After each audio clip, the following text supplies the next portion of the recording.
Welcome to Horror in Detail. Are you ready to embark on a chilling journey into the realms of darkness? The mysterious and the bone-chilling world of horror stories.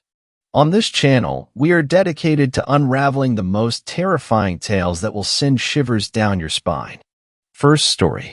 I care for cryptids. Just to be clear, I'm not actually certified in caring for these creatures. I don't work in a pet store like most people who care for cryptids do. I just live in a house in the woods of a state that happens to house multiple cryptids. To start off, I'm a 24-year-old female who lives in the woods. It may seem scary to some people, but I honestly prefer it. It's calm, quiet, and I'm alone most of the time. The house I live in is 2 floors with plenty of space for what I now use it for. To give a quick view, the first floor has 1 bedroom, a bathroom, a kitchen, living room, and sunroom. The second has 2 bedrooms, bathrooms, and another living space. I'm sure you guys would prefer to hear about cryptids though, so here's the story of the first time I cared for a cryptid. It was a dark Tuesday night. The woods were quiet. I was sitting in the living room downstairs, reading a Stephen King book. The clock ticked from the corner, or the room. I didn't know the time. I had up to have a small snack when I heard a loud snort. Or maybe it was a cry. I wasn't sure at the time. I brushed it off, believing it was the wildlife. I pulled out some chips and water. I was back in the living room before a minute has passed. But the sound happened again. Only louder. It sounded like it had moved with me. Once again, I brushed it off, thinking it was an animal smelling the food. But it kept happening. It sounded like a cry of pain and hunger. I couldn't keep ignoring it. So I pulled out a gun from my safe and tucked it in my waistband. I crossed the house to the window. I heard it. I peeked out the blinds. I tumbled backwards, breathing hard. What the hell was that? A dying man? Once I gathered my composure, I looked out the window again. Only this time it saw me. It growled and lunged at the window. I stumbled back, but I didn't hear a thump. I peeked back out. At this point, I was more interested than scared. It was laying on its back trying to scramble to its front. I saw blood pouring from its side. At this point, everything kinda blurred. I know I helped the cryptid, but I don't remember how I did. Only that when I woke up, it was on my couch in a deep slumber. When the cryptid woke up, it didn't attack me. It seemed more domestic than anything. It pattered around on the floor and even ate some bacon. There were bandages wrapped around its stomach, so I could only assume I helped it. I never thought cryptids were so domestic until I met one. I parted ways with the cryptid later on in the week. However, it still visits. I even installed a dog door so it could come in. Now though, just anything comes in. I've met many cryptids. The one that visited me first was a skinwalker. It was horrific the first time, but I've met so many I'm used to it. It's a ride, but I'm willing to share more stories. I even have contacts as of last week to help me feed and take care of them. Second story. This story was shared by you/Matheson Curator. There's a tiny building in the oil fields outside Bakersfield that I will avoid for the rest of my life. If you've ever driven between SoCal and NorCal, you know exactly the long stretch of nowhere I'm talking about.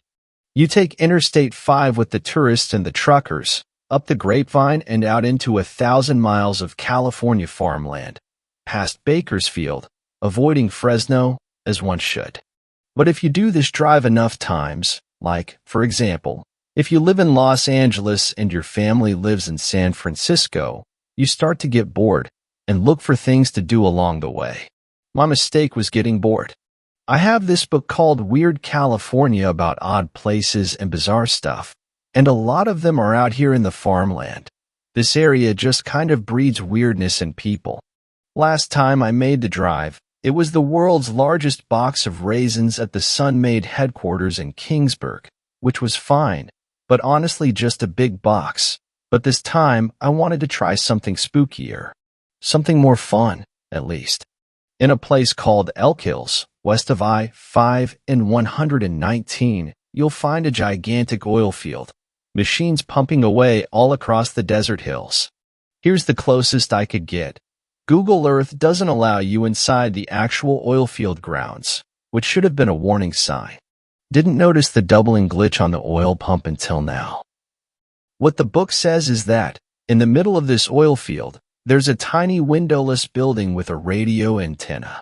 You take a scanner near it, and you can hear a voice reciting numbers and letters over and over, different every time. These things should be in the middle of Siberia, but here's one just off the highway, in a lonely oil field, just outside Bakersfield. California has its own special little numbers station. That's worth a visit, right? I get the only equipment I have, a cheap scanner I got on Amazon, because I live in a big city called Los Angeles engulfed in frantic chaos every other day, and I thought, who knows, maybe something like this would be useful. But I digress. I load up my girlfriend's car and start driving, heading north, and I make it to Elk Hills in about 2 hours. The oil field doesn't even have a full fence around it. If you're trying to get in, you can get in. It's practically an invitation. There's nobody here, no cars, no workers, no security, just a ton of oil pumps churning away and some lost chickens pecking around, wandering over from the farmland. And then, there it is, at the top of the next hill. Tiny windowless building with a radio antenna. Chain link fence around it. Boxed in. I turn on the scanner and I hear numbers right away. Echo Alpha Charlie incoming, over. Echo Alpha Charlie incoming, over. Copy. First thought is, holy shit, I got something. The big dumb Mulder and Scully instincts come alive. I can't help it. I floor it. I'm driving up the hill, and the voice comes back on the scanner. Same guy, same tone. Echo Alpha Charlie incoming, request to execute. Over. I'm lifting my foot off the gas before I even realize it. Request to execute aren't the kinds of words I'm expecting to hear. I pull over. I get out. I leave the car. I'm looking up, scanning the horizon. Can't explain why. Don't know what I'm looking for. A helicopter? Spy plane? Incoming. What? All I hear are chickens pecking and oil pumps churning, a low industrial hum in every direction. The voice speaks at the same moment. I look back at the car and I realize it. Echo Alpha Charlie stopped. Request to execute. Over. Staring back at me, a California license plate. 5EAC 279. The voice repeats. Echo Alpha Charlie stopped. Request to execute target. Over. I'm moving. I'm back in the car. I'm hitting the gas. I'm trying not to freak out. Target is advancing. Request to execute. Over. I slam on the brakes. Violent U-turn. Back the way I came. Target is aggressive. Request to execute. Over. I pull over. I'm panicking. I'm out of the car, raising my hands, not even sure where to look or what to say, just hoping to. Target is surrendering. Over. Am I? I guess I am. Who am I surrendering to? I've never felt such silence before, until the voice returns, and I know disappointment when I hear it. Copy. Disengaging. Recalling unit. Unit? Noise across the road. Something in the hills, just over the crest. Could be chickens. Could be my nerves. Target appears to understand. I look up the road, to the tiny windowless building on the next hill, watching over. Target is ordered to have a nice day. The scanner goes quiet with a squawk. I get in and I keep driving and I'm gone. Next time I'm taking the interstate, whatever that place is, I'm staying out of range. Third story. This story was shared by you/dogs34567. I'm a cryptid hunter and my last mission was in Nahanni Valley. So a little about myself before I get into the story. My name is Hector Roanoke and I've been a cryptid hunter for about 20 years now. I have an extensive military background. I enlisted into the U.S. Navy at the age of 18. My job was FMF corpsman for a platoon of Marine Raiders. They taught me everything from shooting and fighting to the basic survival skills that I still use to this day. Eventually, my time in the service came to an end after 6 years due to personal reasons. Now, before I tell you about what happened in Nahanni Valley, I must tell you I've hunted every cryptid you could possibly name. I got the job through some connections. It was easy with my military background. Even though the first job almost made me quit on the spot, it's hard being a rookie and hunting an ancient Wendigo who has the strength of 10 men and the attitude of a pissed-off bear who's been awakened from hibernation. The pay was good though, so that made up for it. Anyways, I was given the task of going on an expedition into Nahanni Valley because out of the last group of hunters who were 6 strong, only 2 made it out, and one of those regrettably didn't include my friend Saul. Me and Saul had known each other since I was in the military. We were battle buddies, and there was no way I was going to accept that he was gone, so I volunteered for the job, and I was given it without second thought. Now, I'm sure some of you have heard the kind of mysterious, unexplainable things that go on in Nahanni Valley, from headless men wandering the forest to outright sighting of ancient dinosaurs. The expedition was to last only 7 days and no more because of safety reasons, they said. But I didn't care. I was determined to find Saul and the other missing hunters. On the first day, I arrived at the valley and I started to make shelter in a cave by freshwater source. Everything was going well. At sunset, I started to hear weird noises like the wailing of a woman mixed with the call of a rabbit. At first, I thought it was a skinwalker and I wasn't worried one bit.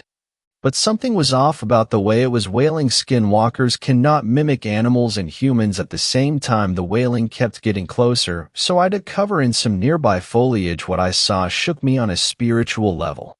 The creature was tall and black, not just the skin, but it was like a walking shadow. It had very long extremities with sharpest antlers I've ever seen mounted on its head, but the most chilling part was its eye sockets were empty, but gave off a red hue like a flame in the dark. Its hair reached well past its shoulders. I quickly recognized what it was: a stick Indian. If it wasn't for me picking up on what it was, this definitely would have been a bad fight to pick. I laid still until the thing passed over me. After it passed, I made a knot to myself to keep my guard up. After sunset, if stick Indians are here, I'd hate to see what else could be lurking around here. After my experience with the skin Indian, I decided to pack up and move camp to another location. I hiked about 3 miles down the river and found myself a nice spot by a fallen tree. I set up camp, went hunting, and started cooking the game I had caught later that day. I soon went to sleep. I woke up about 4 hours early and left my tent to take a leak. After I finished, I got done bleeding the snake. I heard a twig snap in the distance. I quickly ran to my camp and grabbed my hunting tomahawk to confront whatever was making a noise. This laid in the woods. That was when I saw it. It was a man, but this was no ordinary man. He was about 6 feet 6 inches and fit as a fiddle. I could recognize him from anywhere. It was one of the missing hunters. I put my tomahawk on my waist and approached him, but I noticed he was facing with his back to me. Then it dawned on me that not only was his back pointing towards me, but his head was missing. His was walking headless around the forest. The sight filled me with anger, sadness, and fear at the same time. I didn't know what I was dealing with. I slowly crept away and kept a big fire all night with my tomahawk in on hand and my gun in the other all night. What I saw that night really made me realize that I was in foreign territory. I decided to go for a hike around the area to get a better idea of the landscape. The area was beautiful. The birds were chirping. I hiked until sunset and went back to camp to rest and eat. After eating, I noticed that my campsite had footprints all around it. But these weren't normal-sized footprints. They were miniature, no bigger than a 4-year-old's footprints. I noticed one of the tents shaking. I readied my tomahawk, and when I opened it, a short creature no more than 3 feet tall jumped out at me and scurried into the forest. Damn near gave me a heart attack, but I couldn't help to laugh. I went to sleep laughing after that experience. Freaking little people, they're not dangerous, but they sure are noisy. I woke up at the crack of dawn to go fishing. I got tired of eating rabbit and pheasant meat every night, so I tried to mix it up a little. I put some rabbit foot on the line to see if I'd get lucky and bag a big meaty fish to cook tonight over the fire. After a few hours, I got a bite. I tried to reel it in, but it wouldn't budge. Thought I was snagged on a log until all the line of the rod was gone. In an instant, something in the water was stirring. I decided to take cover behind a big rock and watched a monster of a serpent breach the water's surface. I wanted to say it was an agapogo, but something about the spines were different. and this one seemed to be a juvenile. I stayed behind the rock until it was gone just in case, and moved up 5 miles downstream to fish there just in case the bastard was still lurking around. I caught a few salmon, so the trip wasn't disappointing. After seeing the general layout of the area, I started looking for clues indicating what happened to the team. My mission took me 8 miles into the valley. It was truly a beautiful sight to behold: crystal clear waters, beautiful plants, and some of the most beautiful flowers you'll ever see. I came upon the destroyed camp. Nothing immediately stood out to me until I found 2 human bodies. They were mangled beyond human comprehension in what looked like an act of brutality I've never seen in my life.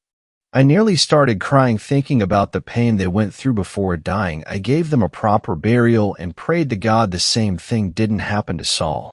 Eventually returned to camp with a heavy heart and a feeling that every move I made was being carefully calculated by something. I slept with my gun loaded with a wolfsbane round in the chamber that night.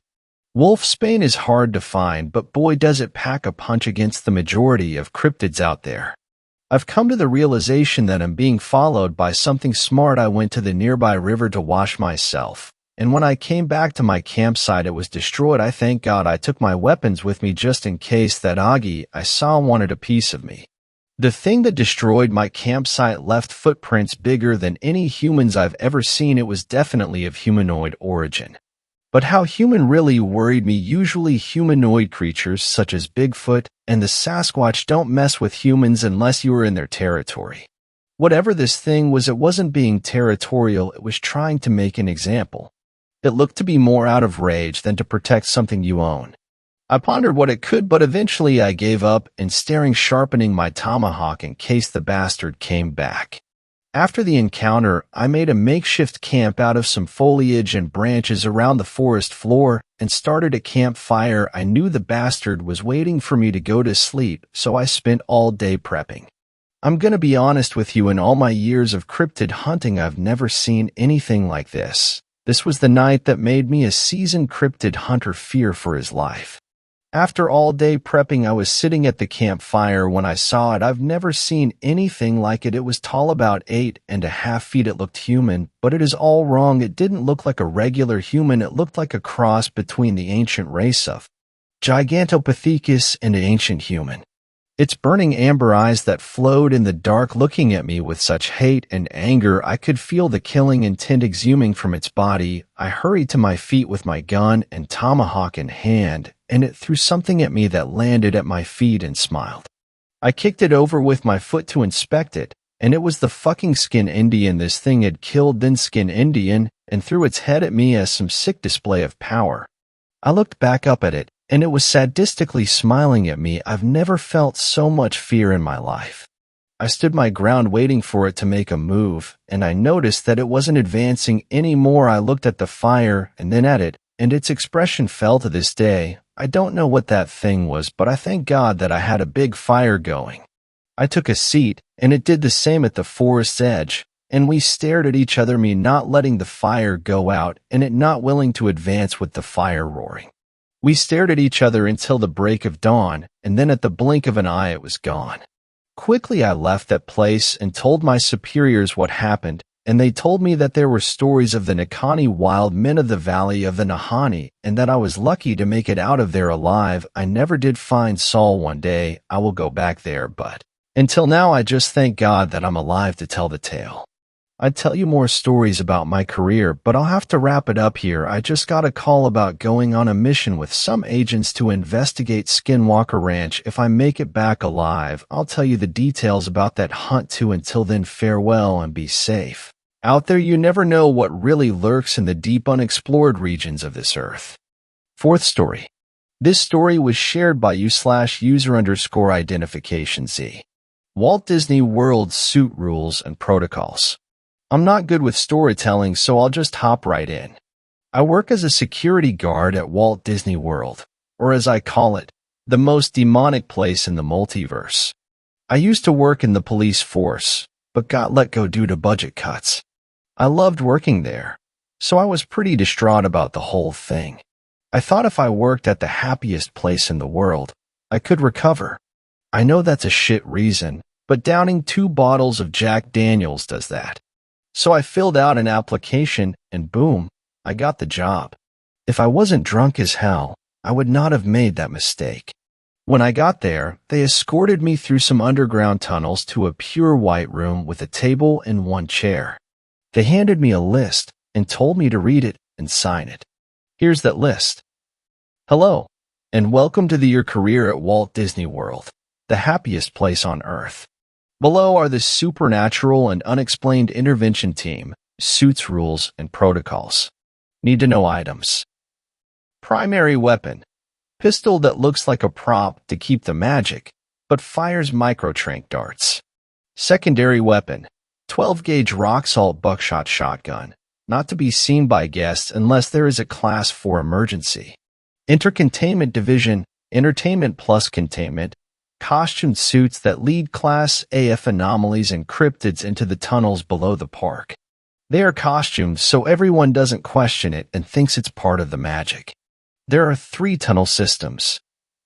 TA1. Escort distraught families and lost children through these to get to the family center without breaking the magic. Does not connect with other tunnel systems. TA2. Leads to interrogation chamber. Does not connect with other tunnel systems. TB. Anomaly/cryptid containment and locker rooms. This is offstage, so this is where all spare parts, replacements, tools, weapons, and abnormalities are kept. While all suits have their own primary weapon, the shotguns are grab one and go. The only rooms are the locker rooms. Do what you need and then get out fast. You won't enjoy encountering them down there. This system connects to TX. TX, a giant underground maze designed to keep IT out of sight. Only connections are feeding tubes in the transport elevator. We let IT out when the park is closed for experimentation. We feed IT, otherwise it will claw open the steel doors and wreak havoc on the open park. Connects to TB. 1. Keep your scanner on you at all times during your shift. If you see an animatronic or costumed actor that looks out of place, scan it. If a negative reading comes up, call in backup. If it makes hostile advances, trank it. 2. If you see a ring of mushrooms exceeding 5 feet in diameter, grab a bag of rune-inscribed rocks. Place 3 in center of ring. Don't look back for 5 seconds at minimum. If guests mention tiny Tinkerbells, use 6 runed rocks and take the guests to the interrogation chamber. 3. If you see weird markings anywhere, call intercontainment. They will send a Tinkerbell to sprinkle pixie dust/salt around the area. 4. If you happen to find a guest in TB, get them out as quickly as possible. They like fresh meat. 5.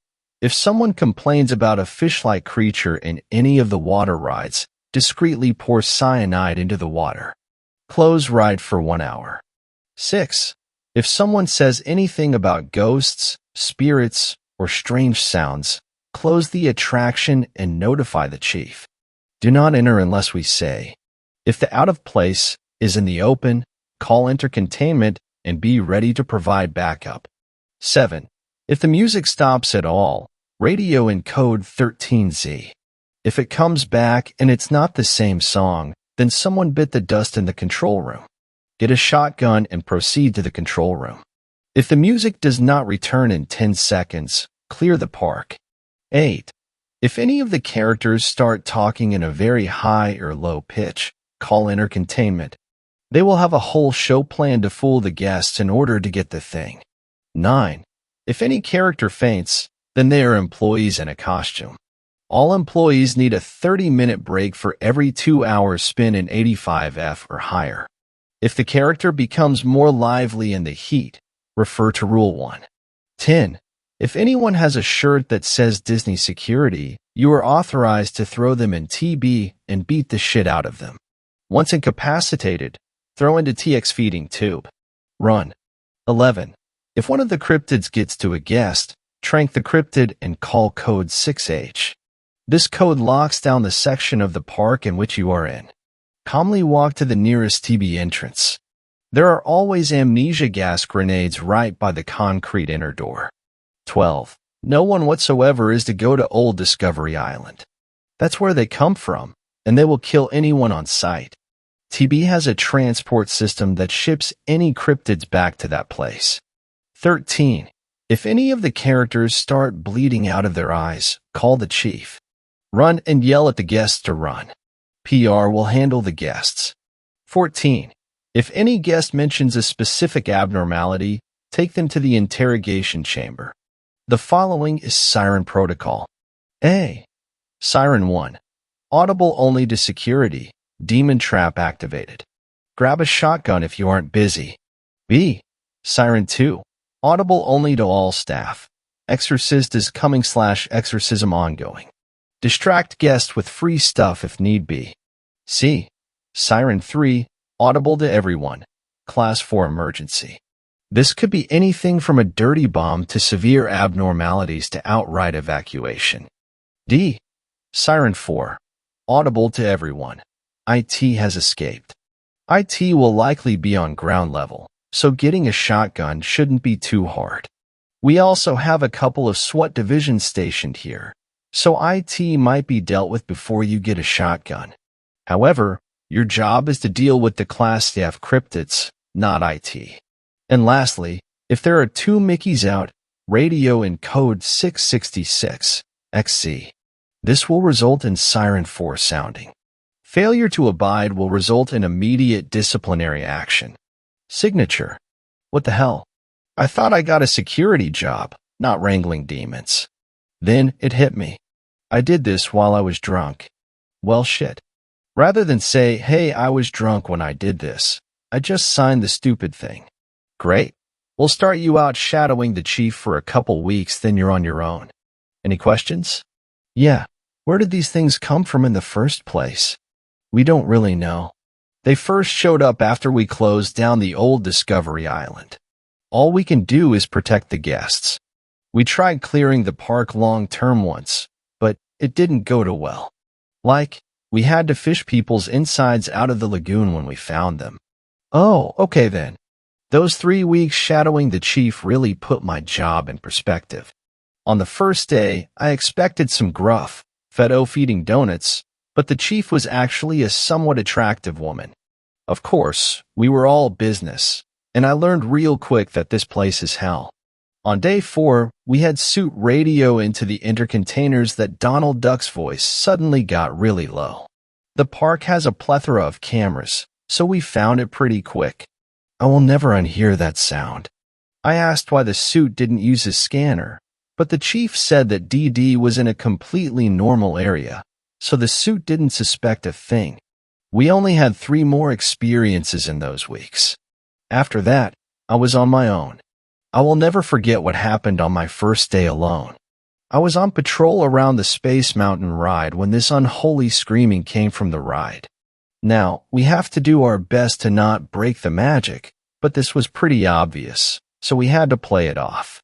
This 40-something guy tears out of the ride entrance and fucking sprints straight for the park exit.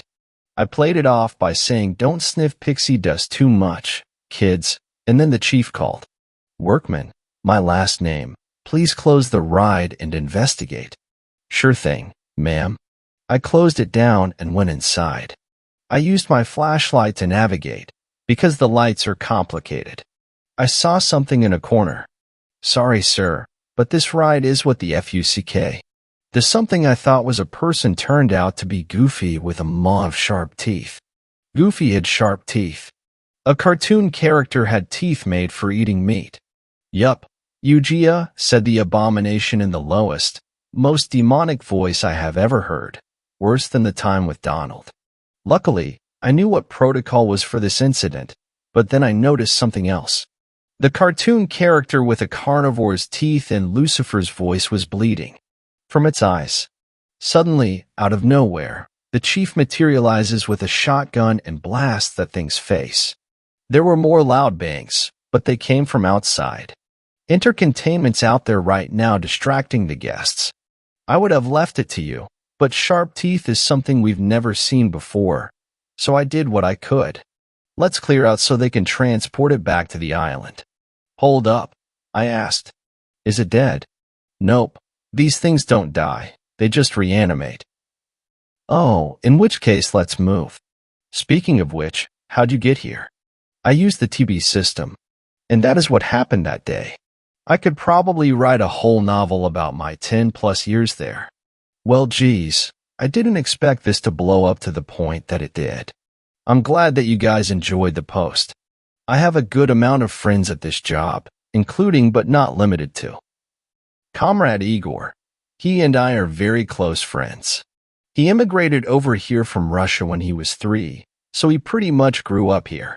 We make jokes all the time like, "De comrade, when you strap minigun to dog, enemy not run because cute." He worked here for years before I showed up. The chief/Michaelia, Mac, she's really friendly and treats her underlings more like equals than bossing them around. She intentionally took the job of chief of security in order to protect people from these demons, because she knows what it's like being cornered by one of them.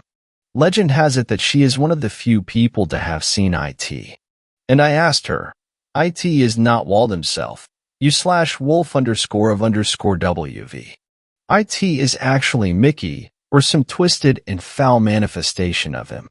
She believes that IT told Walt to build the park so IT had a good hunting ground, but there is no evidence, she just heard it. Steven is full of hate to these things. When he was visiting here at age 5, he saw his mom and dad get slaughtered by Minnie Mouse. Ever since, he's been making weapons to kill, not incapacitate the cryptids. He works under intercontainment, so his scimitars with pieces of the true cross and the blades don't raise concerns. He is amazing at swordsmanship. I've seen him take out 5 cryptids with one dagger, dipped in holy water, in less than 1 minute. Alright, let's get to some stories. The first one that comes to mind is the time that Igor almost killed a guest. Some kid had gotten lost while exiting the Small World ride. Igor was the closest, so he escorted her through TA1.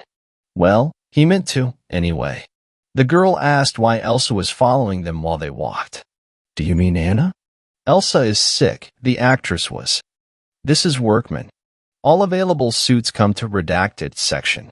Code 6H, I repeat, Code 6H, multiple cryptids in section trying to lure kids.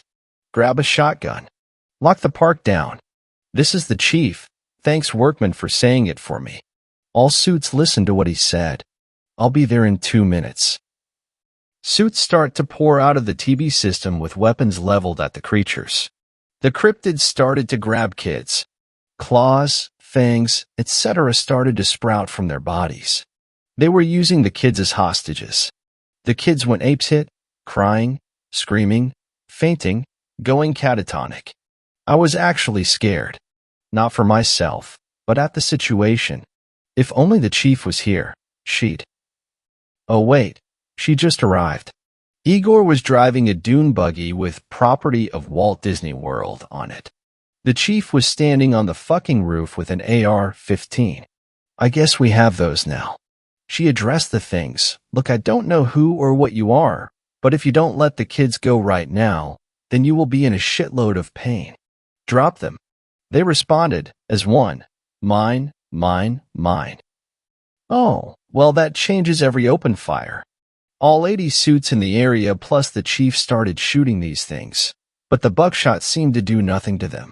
Luckily, the kids weren't injured, but the demon characters would probably fix that.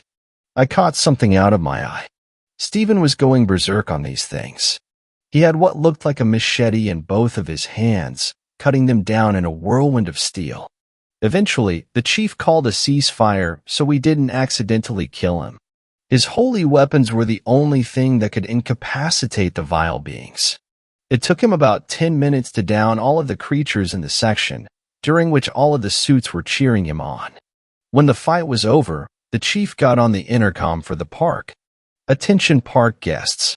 Due to unforeseeable circumstances, the park is now closed. Please make your way to the front gate. That is all. To all the suits, she said, Workman, Adams, Steven, and Lennon Igor, stay here. Everyone else, begin lockdown procedure A4.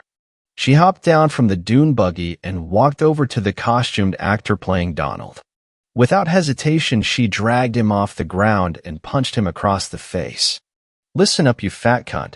I'm sorry that nobody told you about the demonic beings that roam here, but you just caused PR a giant-ass headache. If you would have fucking listened to me, then we could have got this whole thing under control, but instead, all of those kids have fucking PTSD. You are fired and blacklisted from this place. If you come back, then you will rehired as live bait. She then turned to the three of us. Igor, thanks for the ride. Josh, me, thanks for letting the other suits know what to do. Steven, I don't even know what to say. All three of your salaries just got a nice $1 million bump.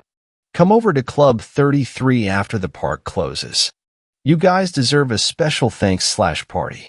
I'm typing this up right before I leave for that. I have some particularly good stories for next time. Alright, a lot has happened since the cryptic assault.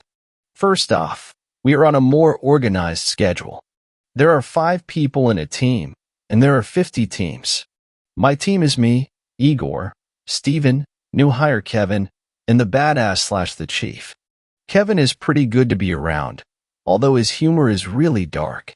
I don't blame him, given that the more an individual deals with weird shit, the darker their humor gets. He worked as a sniper in the army, but he became a suit because it pays more. My team works 8 to 8 o'clock with a lunch and dinner break. On Tuesday and Thursday nights, we provide sniper cover for the nightly experiments. Second off, we traded out the rock salt shotguns for AR-15s with holy oil-dipped black tip rounds.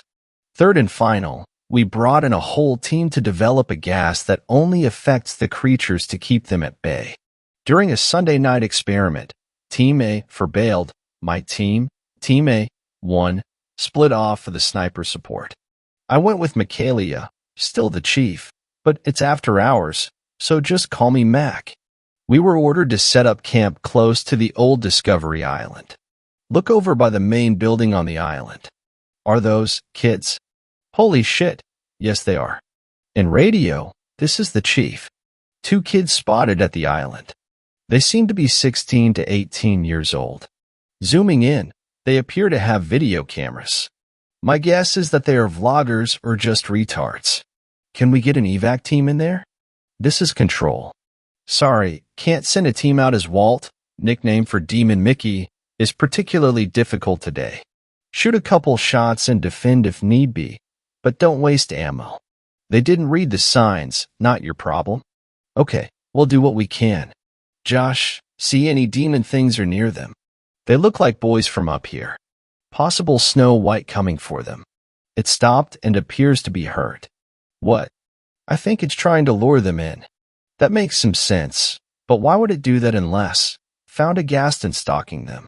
It's a double attack. I'll get Gaston while you get Snow. Should we fire off a couple of warning shots first? Sure. Okay, bang, bang, bang, bang. The 2 asshats shined a flashlight in our general direction, but they couldn't see us. They just shrugged it off. Idiots. The cryptids seem to be moving faster towards them. Okay, let's engage. I got Snow. Bang. Immediately it dropped to the ground. Mac dropped her target. This is the chief. Targets have taken care of. Trespassers have star OHSHID. A pack of Plutos is converging on them. Mac seemed to pause for a moment. When she spoke, her voice was hollow and sad. Josh, we have to take out the kids. We can't kill all of those things, but we can dash. Yeah, I know.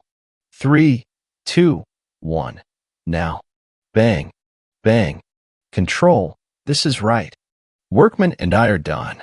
While I wish to say that was the end of it, it wasn't. It seems that we were being tormented by some ghost or demon. We would see packs of ghost Plutos just running, or the teens dropping out of nowhere. Nobody could see the anomalies but us. It was almost like the chief and I were being mocked. On Monday, 9 a.m., I was in a black polo while the rest of my team was incognito. This parent and her daughter run up to me crying. The kid was mumbling about something in Small World, something about unnatural arms and legs. Steven showed up and took them to interrogation. The rest of my team went inside the ride. We got a car all to ourselves in order to investigate. Looking back, we should have grabbed weapons first. Nothing eventful happened until we got to the Hawaiian part. Then the ride just stopped. And we sat there. Nothing happened again, but we could all feel this white-hot rage and hatred slowly building in the place. Our radios all went off at the same time, but it seemed off. It sounded like static, but slowly a child screaming in agonizing pain and horror was audible. It slowly got louder to the point where we, a group of professionals, were pressing our hands to get rid of that noise. Gosh, it was so loud. This torture lasted, well, we lost track of time, but it seemed like a couple of hours. It suddenly stopped, the silence almost too loud after the screaming. Me, Kevin, and Igor were all crying, but Mac was just straight catatonic. We followed her gaze. I wish I hadn't. It was a humanoid, but it was pitch black. It seemed like it was walking towards us from 40 feet away. It had arms and legs too long to be anatomically correct. That wasn't the worst part. These demon dog creatures were following it in a twitchy way. The other two went ape, calling in on the radio, but I joined Mac in that stare towards the thing. This next part is really hard to talk about to anyone but Mac. The thing split into two human figures that looked like teenage boys. I almost fainted. Suddenly, it merged back into one form. It took an impossibly long step and stopped outside the fucking boat. It let out the same noise on our radios. I screamed for Igor and Kevin to run while I got Mac, still catatonic. We hauled ass like nobody's business till we were outside of the entrance. We all just broke down, sobbing, hugging each other for like 10 minutes. I thought, oh shit, we broke the magic, but was puzzled to see 5 teams of suits surrounding us. Some blonde chick I didn't know spoke up. You guys have been in there for about 24 hours. That's all I remember before blacking out. When I woke up, I was in a hospital bed with my team staring at me. We didn't talk, just exchanged looks. After I was discharged, Mac walked up to me. Hello, I was wondering if you would like to come to my place for a bit. I really need human company right now. Yeah, sure. I need human company too. Someone to joke with would be nice. Before I go on, I would like to mention that you/Vaxra helped me a lot with this story, as he's very good with details. He helped me type it up while I was on break. I think the park has a crisis situation on its hands. It's getting closer to Halloween, and while that may sound cliché, it has undoubtedly led to increased activity in the park. More Mickeys have been spotted.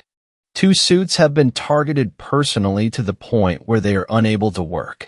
More strange anomalies have been detected, and a lot of guests are mentioning that they are feeling watched.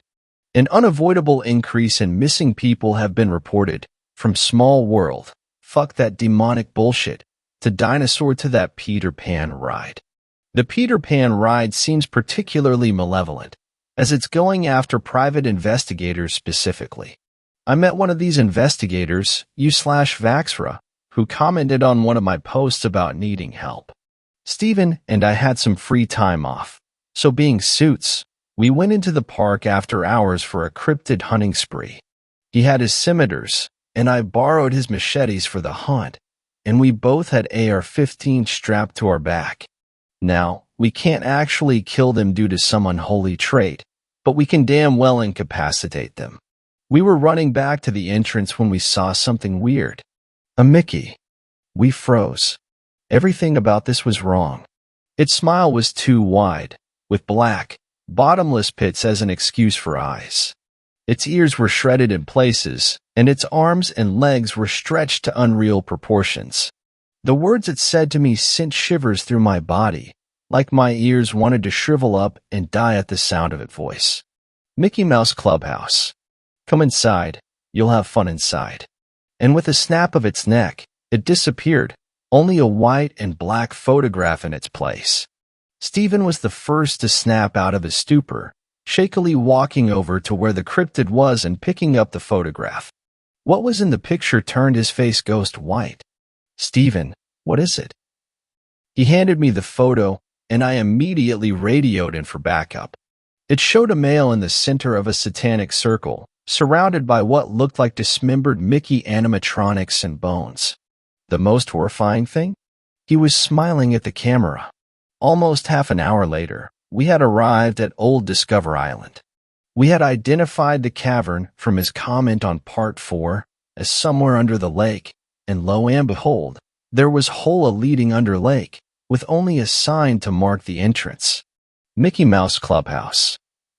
That circle turned out to be Mickey surrounding a calmly-looking Vaxra, with his hands clutched together holding who know what.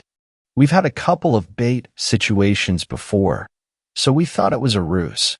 That and this dude was smiling in the picture, so it was safe to assume that he was the bait. What do you think, Steven? Should we go ARs or blades? Vaxra looked up at us, confused for a moment. Then he realized what we were saying. Let's go ARs. He spoke up. I'm not the one you should be focused on. There are demons in your face. Shoot them. Steven wasn't having it. Nice try, bitch. But a talking cryptid is still a cryptid. I'm not a cryptid. I'm investigating a family's disappearance on your Peter Pan ride. Right. Josh, let's get this fool. 3, 2, 1 dash. Would a cryptid have this? He unclasped his hands and showed us a glowing crucifix, a now dimming crucifix, as it was. We were going to enter the circle when we realized he was telling the truth, but then he froze, a look of sudden terror on his face. One of the Mickey heads chuckled and rasped, just walk away, and he lives. Make one move, and he dies. Wouldn't want that to happen now, would you? Parts of all the animatronics flew up from the ground, assembling themselves into a dozen rusty Mickeys, all eyes on us. I looked at Steven, concerned, having encountered very few hostage situations. Igor radioed in, I got this, and then dropped 4 of them in quick succession from behind us. He tried to shoot the others, but they simply melted into shadows and reformed behind Vaxra. Ribs burst from the stomach of the Mickey right behind him, and we thought he was over.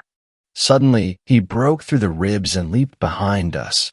He whipped out a fan with runic symbols and threw it at the Mickey, which crumpled and broke on contact.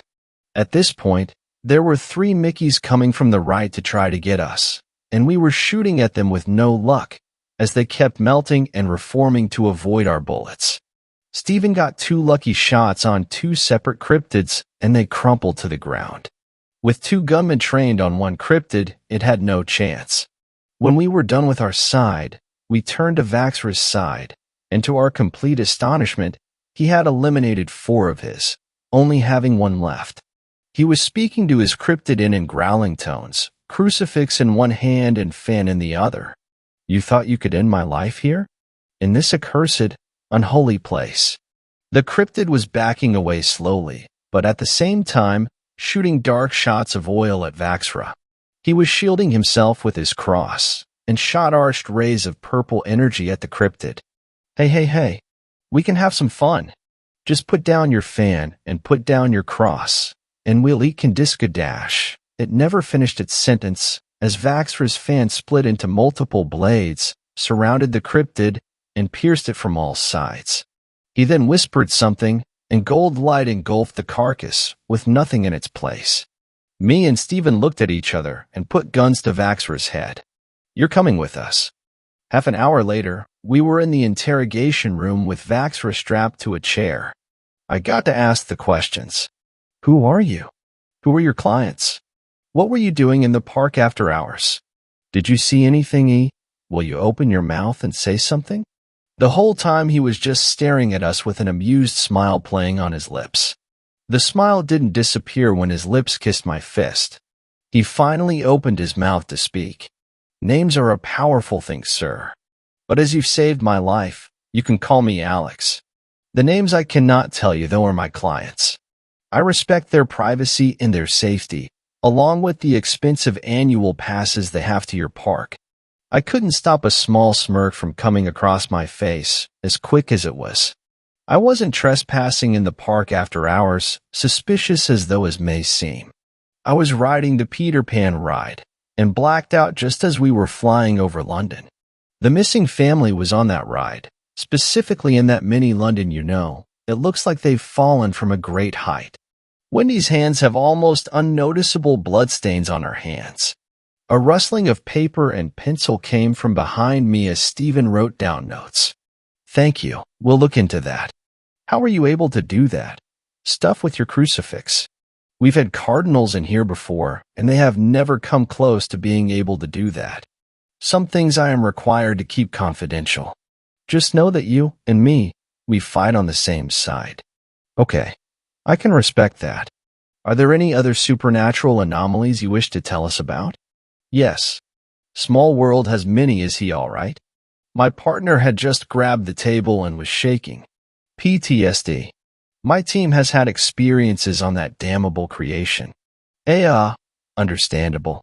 Alex had a strangely blank face as Stephen was shaking, but turned back to me and continued. Small World attracts too much creatures, and with rumors flying around of dolls being creepy already, I think it's safe to say that this ride is out of order for now. Peter Pan has something against private investigators and families alike, so that should be taken care of. Lastly, one of the few really bad ones. Adventureland. There's something in there. There's a yellow door that appears in random intervals, and whatever's in there isn't meant to be let out. I can feel a force pushing me back when I get within 5 feet from that door. Do you know what's in it? Stephen had stopped shaking and slumped to the floor, the momentary PTSD flashback taking energy out of him. Unfortunately, we don't know that's in there. Seeing the expertise you've had in this specific field, Walt Disney World gives you full access to the park after hours. To be clear, you'll be warned when we let out a certain Mickey out at night for experimentation. Don't let IT catch you. I got sudden chills as Alex's face lit up with the same smile he had in the picture. I think we both know very well that you know what's behind that door. Some things are required to be kept confidential, sir, and I believe your time here is done. The chief will escort you out. As the chief escorted him out, Alex accidentally bumped into me, and his mouth uttered 3 words. That's not Stephen. 5th story. This story was shared by you/subject errors. I downloaded a cryptid soundboard. A piece of me wishes I hadn't. It was a Saturday night, and my best friend Hazel and I were bored. Being poor teens in a small town, we scraped up some change from around our houses. Told our parents we were going to do our homework and headed to the nearest 24-hour fast food place with Wi-Fi. We got 2 small sodas and tucked into the comfy seats in a back corner booth no one touched. Bam, all the drinks and YouTube videos you could want, and a burger each for $4. In, mostly quarters. Like most nights, we took out our smartphones, plugged in our headphones, and sat there occasionally switching headphone jacks to show each other a particularly funny or weird video. We couldn't send them to each other, we didn't have service. Our parents gave us their old smartphones because any phone can still call 911 with or without service. Hazel's had a big crack across the screen. My camera does not work. We made do. On this night in particular, I was bored. Nowadays, boredom is a state of mind. It no longer means there's a lack of stimulation. It means despite all the things in front of me, ain't a one sparked my interest. On nights like that, I browsed the free section of the App Store. Oh, miss, and over here bored again, miss, and was short for misanthrope. It was the way she teased me when I was in one of those moods.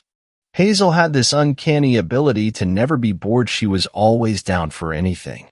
Actually, that's probably why she's my friend. My boredom leads me to strange places, and she's always down for the ride. She bat her eyes expecting a witty response, but it just stuck my tongue out at her and locked eyes while I continued to flick all the way down to the bottom of the page. Cryptid soundboard. I clicked on it. The description read, "Ever wondered what a Bigfoot sounds like? How about the difference between a wolf howl and a werewolf? Caution. Some sounds can have side effects." The side effects were written very small, and I didn't bother with them because I figured it was a joke. It did, however, have good reviews, so maybe it was at least a funny joke. I downloaded the app while Hazel showed me a funny reaction video she had watched. The app started up with a small ding. I hadn't expected it, but it had a blurry photo of a Bigfoot. I clicked it. A short human-like yell played. I rolled my eyes. That was boring. I clicked back and scrolled down to a picture of a chimera. I clicked it. The clip hissed and growled and bleated at the same time, like the three animals had all just been thrown in a cage together. I scrolled forward, almost giving up, when the promised side-by-side were wolf/wolf howl clips where. I laughed and Hazel shot me a curious glance. I held up my pointer finger, asking her to wait a second. The first howl I had heard before, but the second was more sing-song, mimicking a wolf sound with a human one layered on top. There was an eerie tone to it and crickets in the background of both, as if they were actually captured in the wild. I showed the app to Hazel and she plugged in, also laughing at the idea. We went through a few more. At first they were cute. The childlike laughter and singing of pixies. The neighing and wet whinny of kelpies. The whir of the Mothman. None of it could be real, but it was a fun concept and had definitely shaken my boredom. The first one to rub me the wrong way was La Llorona. The picture was a woman, her head in her hands. The clip was a woman half screaming, half sobbing, but it was the whipping sound of the grass, as if the person recording was running away, that creeped me out. The Jersey Devil sounded like a bunch of pigeons, if only they clucked at the exact same time. The Loch Ness Monster sounded like a drowning cow. The Chupacabra made me jump out of my skin. It wasn't just the sound of the creature guttural and otherworldly, it was the savage screams of the goat he was devouring. Wow, I said after I showed it to Hazel, it's like maybe this is real. Like this person went around hunting down monsters just to record them. Yeah, isn't that exciting? She said. No way, you're still bored. No, but what? She was getting annoyed with me. But that means they are real, I said. She shrugged. We live in the middle of nowhere, it's not like any of them are around here. I blinked slowly, trying to decide if it was worth arguing. Most of these things are supposedly found anywhere. Besides, it isn't real. She laughed and scrolled down again. Angel was the next one. A picture of a cute but generic angel popped up. There was the caution symbol again, and I realized too late Hazel hadn't read the disclaimer. Hazel clicked, and in my right ear I heard the perfect voice. It sounded like the most beautiful singing I had ever heard, but I think it was only a single word. Then my ear started ringing. Hazel turned to me, yanking the headphones out of my ear with a pop of blood across the table. I looked at her to see a thin line of blood rolling out of her ear, and from the warm sensation I guessed I mirrored her. We told our parents, who told the cops, but when we went to show them the app, it was gone. The doctors say my right ear and her left may never regain hearing, and they are unsure what could have done the damage. All I know is with my good ear I listen out for those creatures I now know exist, and if you ever meet an angel, cover your ears. Sixth story. This story was shared by you/Drawable26. Sometimes at night I hear whistling in the woods. I'm what most people refer to as a mountain man. You know, living off the land and working with my bare hands kind of stuff. I know, big shocker, the wild men have access to technology. Well, we're not cavemen, just people who enjoy living in the wilderness. I was always one of those people, until recently anyways. I lived in a small log cabin, cozy enough for a 34-year-old man with a strange interest in carving and wood chopping. Now I wasn't completely out in the wilderness. There was a small town about 7 miles away, but still secluded enough to feel the peace and tranquility of living in nature, not to mention secluded enough to be completely alone. Anyways, one night after finishing putting the chicken and roosters away, I sat on my porch enjoying the stars and moon. As I sat while I lit my pipe, I heard this strange sound, almost like a mix of a bird cooing and a chirping grasshopper. Seeing as how I was the only home for miles, I chalked it up to animals. I mean, what else could it be, right? As strange as the sound was, it was also kind of soothing. After listening for a moment, the whistling stopped quite abruptly. It was strange. The moment the whistling ended, so did the rest of the world's sounds. I couldn't hear the wind blowing or the running stream out back. It was as if someone had hit the mute button on my property. It was so quiet that I could have easily mistaken my breathing for a wailing beast. But just as I was about to question my sanity, suddenly the sounds of the nature returned. I put my pipe out and made my way back inside. After making myself a nice hearty meal you'd expect a wild man to eat, lots of meat, along with a nice hefty glass of bourbon, I began cleaning my kitchen, and as I was about to wrap the leftovers, the cuckoo clock above my stove began, well, cooing. Now that doesn't sound like anything crazy, but the thing is that clock has been busted for years. It's been nothing more than a wall decoration. And as I thought, the clock was still broken. In fact, it wasn't even cooing. It was that whistle I had heard moments before my dinner. And once again as it ended, for a few moments so did my hearing. I chalked it up to a long day of labor, so I decided I'd hit the hay, and that's when things got weird. As I awoke and prepared myself for another day of hard work, I noticed something. The dinner from last night, the one I never got to finish wrapping, was completely gone off the plate. I tried to reason with myself that maybe I had finished it, but yet the plate and saran wrap were both sitting out there on the counter. See, I'm not normally a superstitious person, so I again reasoned with myself that I had finished it before having the chance to wrap it. After all, that glass of bourbon was pretty large, so I brushed it off and went on my day. I went to let out my poultry for feeding when I saw, well, a pretty fucked up sight. My chickens had been completely butchered. It wasn't the fact my chickens were dead that made me unsettled. I mean, I've lost plenty of them to wild animals looking for something to eat. But that's the thing. None of my chickens had any signs of being eaten of any kind. They were all mutilated. Some were impaled along the picket fence used to keep them in, and not neatly. No, they were so torn up and mutilated that the shiny white would have been dyed with the red crimson blood of my poor birds. 2 of them were completely hollowed out. No bones, no organs, no muscle tissue. It was no more than an empty sack of chicken skin. Whatever did this wasn't looking for a meal. It was in it for the thrill of the hunt. After that, I decided some precautions needed to be taken, so I took a trip down to town. Luckily for me, a technical store was open not too long ago, so I decided I'd purchase some security cameras. "Hey, you're that wild forest dude who lives in the woods, right?" the young clerk asked as he rang up my items. He had to be no more than 18, the classic, old enough to grow facial hair, but not enough to grow a full beard look. Grungy hippie clothes, and he gave off a strong aroma of purple haze and pineapple express. Reminds me of when me and my brother would grow pot in our backyard in high school. Despite being a goofy high schooler, he was a good kid, had a very love not war vibe to him. I let out a laugh as I reached for my wallet. Didn't know I had that much of a reputation. He returned my laughter and quickly replied, "Dude, you're a legend around school. Everyone out here is too formal, you feel me? You though, living off the land, doing things with your own 2 hands, shit's fucking hardcore, bro," he exclaimed, almost as if fanboying over me. I looked at his shiny name tag, which read Spliffy. I chuckled at the nickname. I proceeded to complete my transaction when he asked me, "What's with all the tech then?" I paused for a moment, leading to him continuing his question.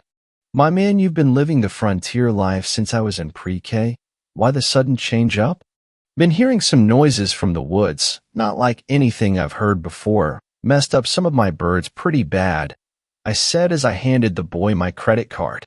"So just some weird sounds then," he continued, running my card through the scanner. After a brief pause, I decided to mention the strange anomaly of the world going mute. "Well, it's not exactly a strange nose, just a whistle, but for some reason every time the whistling stopped, I can't hear anything but my breathe." When I said that, Spliffy got rather concerned. "Dude, you're dealing with a woodstalker." I raised my eyebrow. "A what?" He got eager, no doubt ready to tell me of what I could only assume was a cryptid, which of course he did.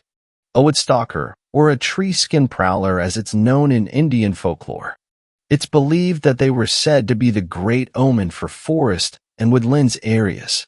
I looked at the boy before beginning to ask my own questions.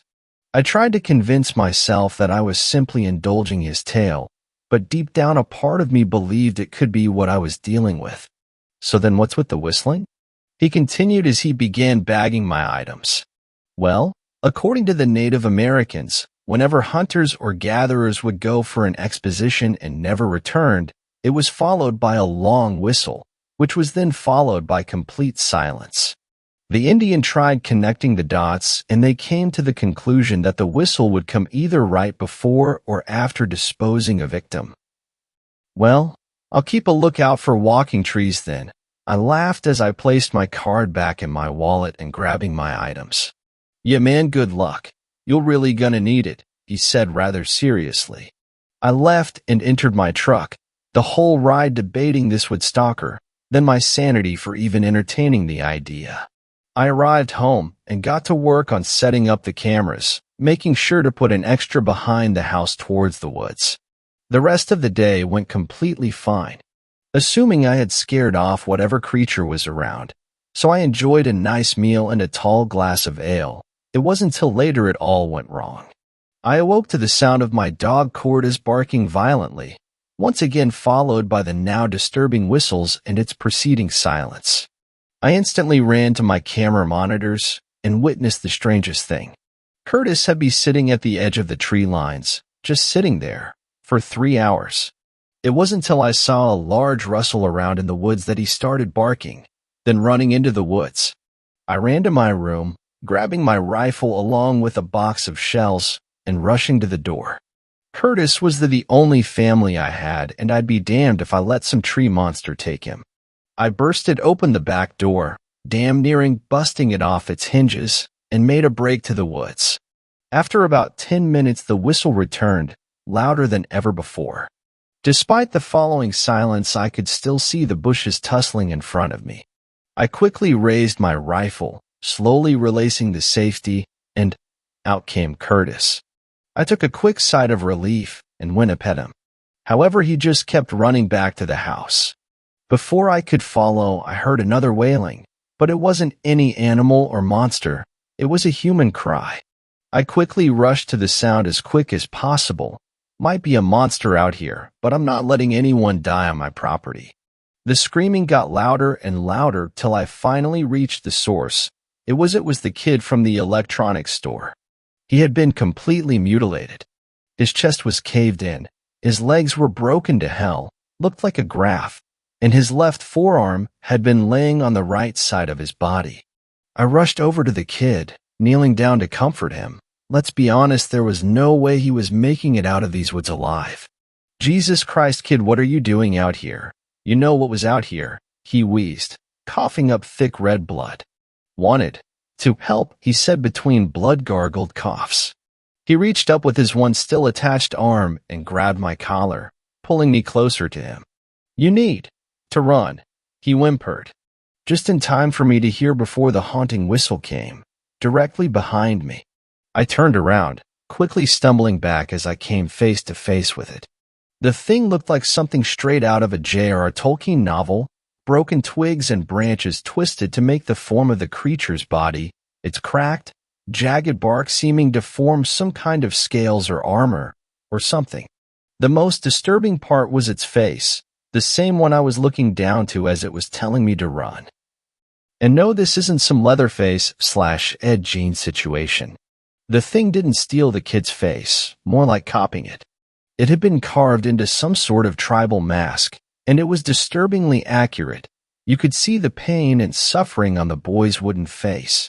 I was stuck on my ass, paralyzed from fear as this thing slowly limbered towards me, snapping wood echoing through the woods with each motion.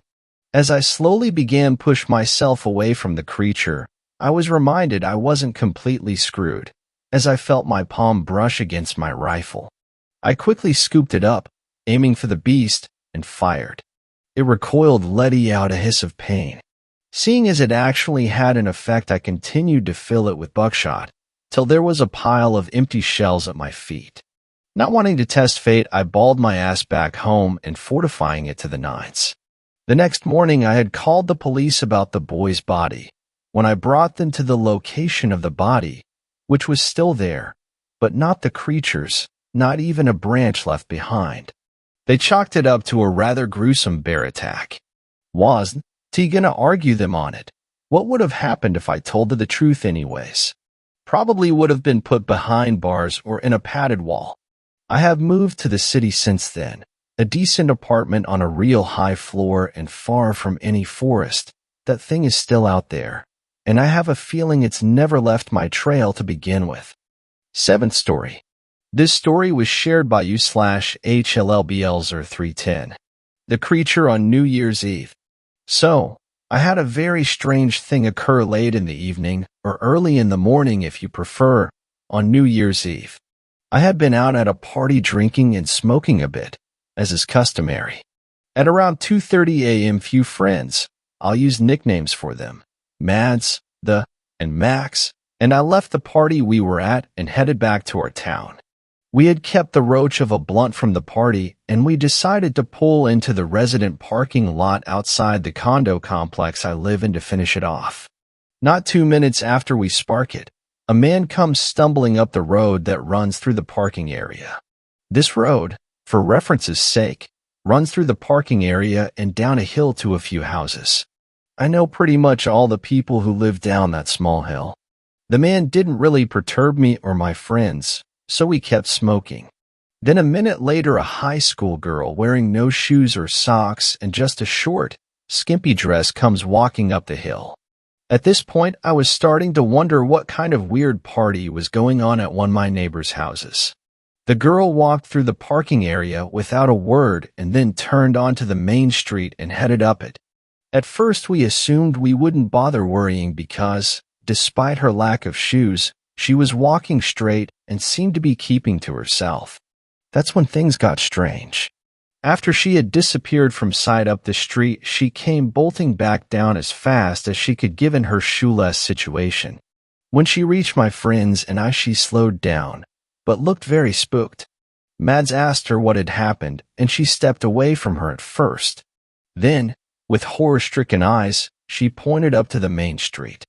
We all turned and looked, but there was nothing in our direct line of sight. Max and I decided we'd go up the street to investigate what was scaring this girl so much. We made sure Mads and the girl got in this car, as she was the designated driver of the evening, and lock it. Max and I went up the main street, and for 5 minutes we saw nothing. Then we passed under the one street light on the upper portion of the street. This street light has a stubborn and nerve-wracking tendency to turn off at night once you pass under it. To my dismay, it turned off, leaving us in total darkness save for the faint glow of a light at the end of someone's driveway. This light was very low to the ground. That's when we saw it. Something that looked like a naked person but wasn't quite human waddled down the street toward us. It moved as though it were half squatting, and because of this, its hands dragged along the ground as they hung limp at its sides. I couldn't make out its face, and Max told me later that he couldn't either. It was also making a throaty gurgling noise, as if it was almost choking on something. All we could do in the moment was turn and run as fast as we could back down the street. I ran right into my house and Max ran to his car. I could hear the car screeching out of the parking area. I locked the door and didn't even bother to look outside to see if the thing was still coming down the street. Thanks a lot for watching the video till the end. Subscribe to our channel Horror in Detail. Drop your opinions/suggestions in the comments section, and like the video as it helps with the YouTube algorithm.